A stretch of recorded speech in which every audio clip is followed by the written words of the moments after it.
Alors, dans cette vidéo là, je vais vous montrer comment est-ce qu'on monte ce qu'on appelle un écu géomantique. Donc, à partir des 4 figures qu'on a tirées grâce à nos objets, etc. Enfin, toute la technique de tirage des 4 figures géomantiques. Et on va ensuite s'occuper de créer ce qu'on appelle les figures filles. Et donc les figures filles, hein, c'est donc ce qu'on va mettre en maison ici 5 à 8. Eh bien simplement il s'agit d'additionner donc enfin d'additionner, de reprendre toutes les têtes, ce qu'on appelle les têtes des 4 premières figures. Donc vous voyez 2, 1, 2, 1. Ici, eh bien, on reporte cette figure 2, 1, 2, 1 en maison 5 en prenant toute la suite des points des figures têtes des maisons 1 à 4. Ensuite, on continue avec ce qu'on appelle le cœur, donc la deuxième série de points, 2, 1, 1, 1, donc 2, 1, 1, 1. Donc on obtient ici en maison 6 la figure Caput Draconis. On continue avec le ventre, donc la troisième série de points, 1, 1, 1, 2, donc 1, 1, 1, 2. On a ici Cauda Draconis. Et enfin, on termine avec 2, 2, 1, 2. Et donc on a la dernière figure fille ici qui s'appelle Albus. Ensuite, pour l'étage du dessous, donc les maisons 9 à 12, qu'est-ce qu'on fait? Donc ça, ce sont les figures nièces. Ce qu'on va faire, c'est ce qu'on appelle la copulation des figures. Donc c'est comme ça que ça s'appelle. Et pour ça, en fait, on va prendre ici pour la maison 9, on prend les deux premières figures en maison 1 et 2 et on additionne les points de haut en bas. Donc vous voyez, 2 plus 1 ici pour la tête. Donc 2 et 1, 3, donc c'est impair, ça fait 1. 2 et 1, 3, ça fait 1. 1 et 1, ça fait 2. 2 et 2, ça fait 4. Donc ça fait 2, c'est pair. Hein, donc on obtient ici la figure Fortuna Minor. On continue pour la maison 10. On va copuler les figures ici des maisons 2 et 3 et 4, pardon. Donc on fait la même manipulation et on obtient donc 1, 2, 1, 1 qui est donc la figure qui s'appelle Puella. On continue avec pour la maison, je m'y perds, 11. On prend ici les figures qui sont en 5 et 6 et on copule, c'est-à-dire on additionne. 2 et 2, 4, ça fait 2. 1 et 1, ça fait 2. 1 et 2, ça fait 3, donc ça fait 1. 1 et 1, 2. Donc on obtient la figure Albus. Et enfin, on termine pour ici la maison 12 avec la même copulation de figures. Et on arrive ici à la figure Fortuna Minor. Mais c'est pas fini. On continue. Maintenant, pour avoir le témoin droit, on va copuler ici les figures qui sont en maison 9 et 10. Donc 1 et 1, 2, 2 et 1, 1. Maintenant, vous avez compris le principe. Donc on obtient 2, 1, 1, 1 de haut en bas. Donc ça, c'est la figure qui s'appelle donc Caput Draconis, la tête du dragon. On fait la même chose pour le témoin gauche ici. Donc 2 et 1, 1, etc. Donc là, on va obtenir Cauda Draconis, la queue du dragon. Et enfin, dernière manipulation, on va copuler le témoin droit et le témoin gauche pour obtenir le juge. Et donc 2 et 1, 1, 1 et 1, 2, etc. Et on obtient ici en juge cette figure qui s'appelle carcère. Voilà, donc on a monté notre écu géomantique au complet. Et maintenant, ce qui va nous intéresser, c'est de l'interpréter. Et donc pour l'interpréter, on va regarder le témoin de droit, enfin pardon, j'ai commencé par le juge. Donc en général, on commence par voilà le témoin droit ici qui va nous donner la réponse, enfin le passé du consultant, ses attentes et ses craintes. Ensuite, on regarde le témoin gauche ici qui correspond au sujet questionné, quels sont les apports potentiels en bien ou en mal du sujet questionné. On poursuit ensuite avec le juge ici qui donne la réponse à court terme à la question.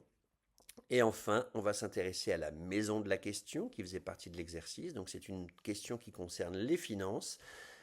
Et donc c'est bien évidemment la maison 2, la maison des finances qui va nous intéresser.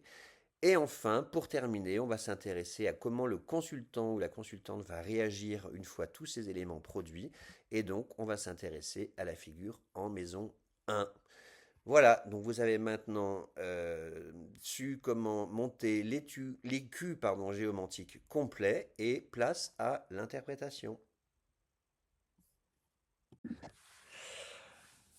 Bonjour à toi. Alors, aujourd'hui, c'est la réponse à l'exercice de dimanche dernier. Donc, tu avais cet écu géomantique pour répondre à la question comment vont évoluer mes finances, est-ce que mes finances vont bien évoluer ou pas.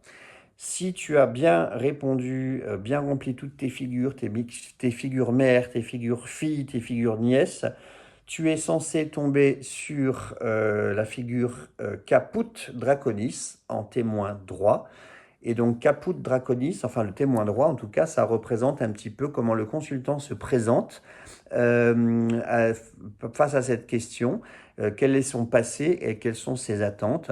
Et Caput Draconis est une figure qui va parler de croissance lente, hein, de quelque chose qui prend son temps. Et donc le consultant eh bien, vient poser cette question avec d'une part des finances qui sont pas florissantes, mais en tout cas qui prennent petit à petit le temps d'augmenter.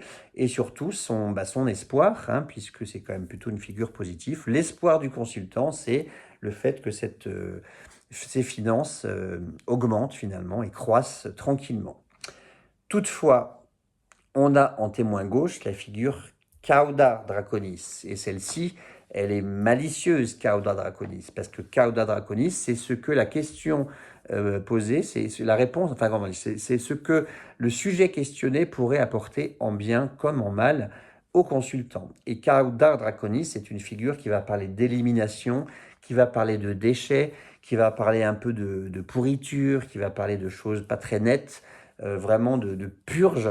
Et donc, effectivement, eh bien, la géomancie semble quand même plutôt répondre que à moyen terme, les finances du consultant ou de la consultante ne vont pas franchement s'améliorer. Au contraire, vont plutôt se dégrader parce qu'il va y avoir vraiment quelque chose de compliqué et de difficile à gérer. Et d'ailleurs, que répond le juge dans cet écu? La réponse du juge, c'est carcère.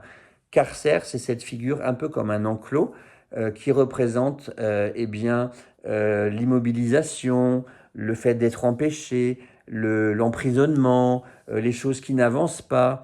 Voilà, donc ça pourrait avoir des significations positives quand il s'agit de persévérance et de travail, etc. Mais là, la question, c'est plutôt, bon, oh, alors, je gagne de l'argent ou pas? Et effectivement, le juge répond à court terme, non, clairement, tes finances, elles vont rester les mêmes. Peut-être qu'elles commencent à croître un petit peu avec Cauda Draconis, mais clairement, avec Carcère, à court terme, il va rien se passer, ça va stagner, rien ne va avancer. Et il est même probable d'ailleurs que tes finances soient très compliquées, puisqu'avec Cauda Draconis, hein, le futur à moyen terme de ces finances semble être plutôt quand même largement difficile. Et d'ailleurs, tout ça, c'est largement confirmé par la maison 2, puisqu'il s'agit d'une question sur les finances. Et la maison qui concerne les finances du consultant, c'est la maison 2. Et on retrouve une répétition de cette figure Cauda Draconis dans la maison 2, hein, qui est vraiment la réponse globale à la question, et un petit peu à plus long terme en particulier. Et donc cette figure Cauda Draconis en maison 2 confirme, hein, que les finances du consultant ne vont clairement pas s'améliorer dans l'immédiat, hein, puisqu'il y aura sûrement quelque chose d'un peu pourri, d'un peu difficile, en tout cas une situation stagnante qui va perdurer encore un certain temps. Et si on s'intéresse à la maison 1, qui représente le consultant, et en particulier comment est-ce que le consultant va réagir une fois tous ces événements produits, eh bien, on a en maison 1 la figure Albus. Donc Albus, peut-être qu'elle peut parler de sérénité, de paix, de tranquillité, mais là, on a quand même un tirage globalement qui n'est pas très favorable au consultant, et donc on va plutôt aller s'intéresser aux significations un petit peu négatives d'Albus, c'est-à-dire la pauvreté, la lenteur, la précarité, les choses comme ça qui avancent très lentement. Malheureusement, on ne va pas pouvoir dire au consultant que tout va bien se passer, mais plutôt que ses finances ne vont pas s'améliorer, voire se dégrader, en tout cas rester telle qu'elle et plutôt en allant vers la dégradation dans un avenir à plus ou moins moyen terme et à long terme aussi. Et donc le consultant, je vais y arriver, le consultant va devoir s'armer de patience et de temps et de persévérance pour pouvoir un jour revenir interroger la géomancie ou peut-être un autre art divinatoire et attendre ultérieurement 1 an, puisque le tirage est valable à peu près pour environ une année. Et donc, c'est pas cette année que le consultant va pouvoir avoir ses finances qui sont aussi ensoleillées que cette figure du soleil. Voilà, donc j'espère que cet exercice de géomancie t'a plu. Je t'invite à laisser tes commentaires dans la zone de commentaires, dans la zone de commentaires juste en dessous. Cet exercice aura permis à notre ami Sébastien de prendre quelques vacances bien méritées au soleil de Grèce. Voilà, et donc j'espère que cet exercice t'a plu et je te dis à très bientôt en ligne.